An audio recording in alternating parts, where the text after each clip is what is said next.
경기도 중 사고를 당해 시력을 잃은 고두영. 가석방 신청한 이유는 오로지 이 아이 때문입니다. 예. 부모님께서 한날 한씩 가시고 혼자 남은 동생이 눈까지. 동생을 돌봐준다는 핑계로 사기 전과 신범인 형 고두식은 감옥에서 석방됩니다.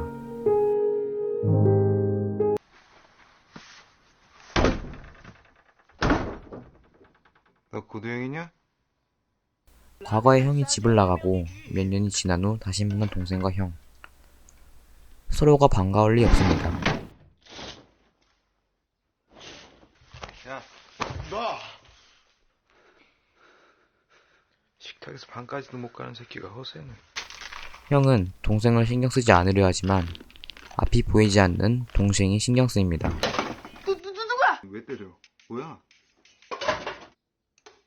두영의 코치였던 수연은 두영을 위해 요리와 설거지를 해주면서 형과 만나게 되죠. 아니, 내가 형이라고, 형. 그러니까 가족. 아, 진짜.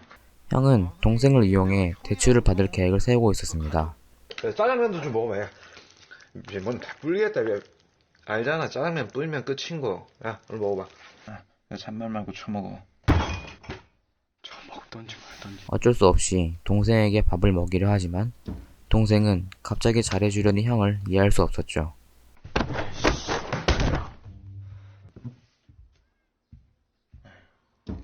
아니, 내 말은 그렇다는 게 아니라.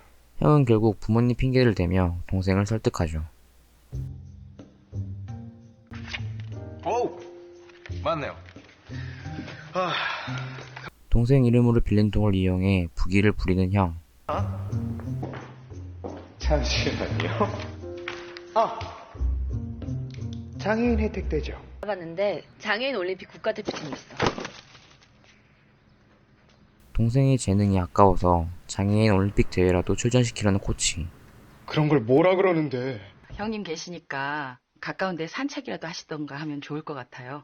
일광욕 겸해서. 형은 센터에서 감시가 내려오자 동생을 위한 일을 하기로 합니다. 내가 가자고 졸랐는데 너 오면 그때 같이 가자고. 근데 넌 끝내 안 돌아오고 18살 나 혼자 엄마 아빠 장례식 다 치르고. 하지만 동생은 과거 형이 나가고 혼자 부모님 장례를 치렀던 분노와 서러움 때문에 형을 받아들이지 않습니다.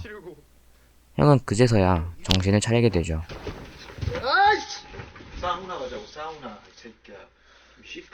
씻자 좀 새끼가. 밥 먹고 등만 밀었냐? 내가 임마 교도소 들어가기 전에 1년 동안 목욕탕 했어. 동생과 형은 옛날 이야기를 하며 과거 자신들이 형제였음을 알아가기 시작합니다. 지금 내 생각할 때야 이 바보야. 좀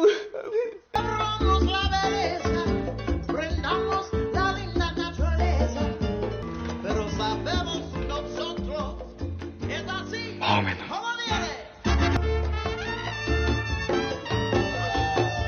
다시 친해진 동생과 형에게 행복한 날만 있을 것 같았지만 저기요? 형이 시한부 선고를 받게 됩니다. 병원이 씨발 개인 병원보다도 못해. 내가 돈이 없어 보여? 봐봐 씨발 돈이 없어 보여. 왜 이러세요? 돈 줄게. 돈 줄게. 몇 년 만에 다시 만난 동생을 위해 짧게라도 동생을 위해 살기로 마음먹습니다. 사기꾼이었던 형이 동생을 위해 헌신하며 살아가는 형으로 바뀌는 과정은 유쾌하면서도 슬프기까지 합니다. 그러면 너 원래 짱이었으니까 어디야? 그 뭐야 장애인 올림픽? 누야. 앞이 보이지 않아 두려운 동생의 눈이 되어주는 형. 누야. 처음으로 달려본 날은 동생에게 있어서 세상이 열린 순간이었습니다. 우리 어릴 때 맨날 놀던 곳이야. 그때랑 지금이랑 다르잖아. 같아. 야, 달라진 거 아무것도 없어. 옛날에도 내가 네 옆에 있었고 지금도 네 옆에. 결국 다시 운동을 시작한 뭐야? 동생과 야구로 뭐야, 네 하루하루를 눈치. 버티는 형.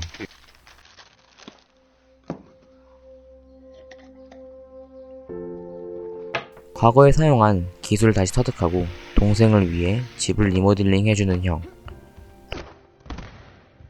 동생은 결국 결승전에 진출하게 됩니다. 야, 여자를 이빨로 꼬시냐? 어? 느낌으로, 눈빛으로 꼬시는 거지, 이 새끼가. 회 한 사람 먹자. 식사를 좀 잘 해봐요. 수아 잘 된다. 빨리 갑시다. 자, 비행기. 갈매기 소리 들리지? 여기 삼바 음악 소리 들리지? 그 사이에 형은 병세가 약화되어 결국 병원 신세를 지게 되죠. 시급 얼마나 하냐? 왜? 내가 그거보다 많이 줄게. 절반. 그래서 약탈이야. 형! 금메달을 딴 동생은 경기장에서 형을 외치며 눈물을 흘리죠. 경기를 실시간으로 보고 있었던 형도 눈물을 감추지 못합니다. 한국으로 다시 돌아온 동생에겐 더 이상 형이 곁에 있지 않았지만 형과 함께한 추억이 남아있었습니다. 영화 형은 형과 동생의 변화를 그려내고 있습니다. 사기꾼의 돈만 밝히던 형은 동생을 이용해 석방을 신청하고 대출까지 받으며 동생을 그저 자신을 위한 수단으로 생각했었죠. 하지만 몸이 불편한 동생을 도와줘야겠다고 마음먹고 동생을 위해 뭐든 열심히 하죠. 지가 꼴려야 하는 거지. 억지로 시켜서 다치기라도 하면. 처음에는 단순히 자신이 다시 감옥에 들어가고 싶지 않아 시작했었지만 형은 점점 자신의 도움으로 기뻐하는 동생을 보며 단순히 이익이 아닌 진심으로 대하게 됩니다. 동생 역시 처음에 형이 마음에 들지 않았었습니다. 15년 전에 집을 나가 돌아오지 않고 결국 자신 혼자서 부모님 장례를 치르며 형에 대한 분노가 쌓여있었죠. 하지만 동생에게는 도움이 필요했습니다. 배가 고팠기 때문에 밥을 먹어야 했고 씻어야 했습니다. 처음에는 형의 가시적인 도움이 마음에 들지 않았지만 동생은 밥을 해주고 때를 밀어준 형을 보며 과거 자신이 형제였음을 기억하게 되죠. 과거의 추억이 동생의 분노를 잠재우는 것이죠. 영화는 다시 화해한 형제를 그리며 코미디 요소와 함께 이야기를 전개합니다. 하지만 형이 시한부에 글렀다는 소식과 함께 영화의 무게가 더해지게 됩니다. 얼마 남지 않은 인생을 동생을 위해 살기로 결심한 형과 형의 설득으로 다시 운동을 시작한 동생. 물론 처음에는 쉽지 않았었습니다. 운동을 접은 상태에서 다시 시작했기 때문에 몸이 쉽게 따라주지 않았죠. 그때마다 동생은 형을 생각하며 열심히 버티고 또 버텼습니다. 너 형 있냐? 난 형 있다. 결국 동생이 슬럼프를 극복하고 금메달을 따게 됩니다. 2016년에 개봉한 브루 코미디 형은 당시 개봉했을 때 많은 인기를 끌며 약 300만 명이라는 흥행 기록을 세우게 됩니다. 감동적이면서도 슬프다는 반응이 많았었지만 한편으로는 현실성이 부족하다며 비판하는 댓글도 많았습니다. 영화의 문제점을 일일이 지적해가며 영화가 잘못되었음을 설명하는 댓글을 보고 이런 생각이 들었습니다. 감독이 굳이 이런 장면을 왜 넣었을까? 라고 생각하고 적는 댓글인가? 굳이 보여주지 않았다면 그 이유는 무엇인가? 우리는 생각해 볼 필요가 있는 것 같습니다. 시간이 지남에 따라 영화의 퀄리티는 점점 높아지면서 영화를 보는 관객들의 눈도 높아져야 된다고 생각합니다. 자신이 원하는 결말이 아니라 불평을 한다든지 등등 가끔 보면 너무나도 지나친 과대 해석과 몰입을 하는 것이 아닌가 하는 생각이 듭니다. 형은 코미디와 드라마 영화입니다. 형이 사기꾼의 설정을 시작으로 변화하는 이야기죠. 이런 형이 변할 수 있었던 이유는 몸이 불편한 하나밖에 없는 동생이 있었기 때문입니다. 형이 출소한 이후로 사기꾼의 성격이 드러난 부분은 동생을 이용해 대출하는 장면에서 보여줍니다. 여튼 인물은 처음부터 급격하게 변하는 것이 아닌 적절한 논리와 설득력을 가지고 변하게 됩니다. 인물의 변화에는 이렇듯 타당한 논리와 설득력이 필요합니다. 논리와 설득력에는 여러 가지가 있을 수 있겠죠.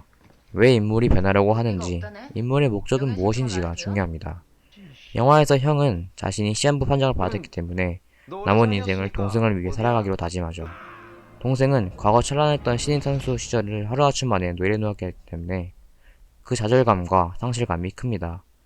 그렇기에 코치와 형이 설득에도 운동을 하려 하지 않았죠. 하지만 동생이 다시 운동을 할 수 있었던 이유는 과거 자신이 그렸기 때문이 아닐까요? 운동을 했을 때 행복했던 자신의 모습을 떠올리며 결국 다시 운동을 시작하게 되는 동생.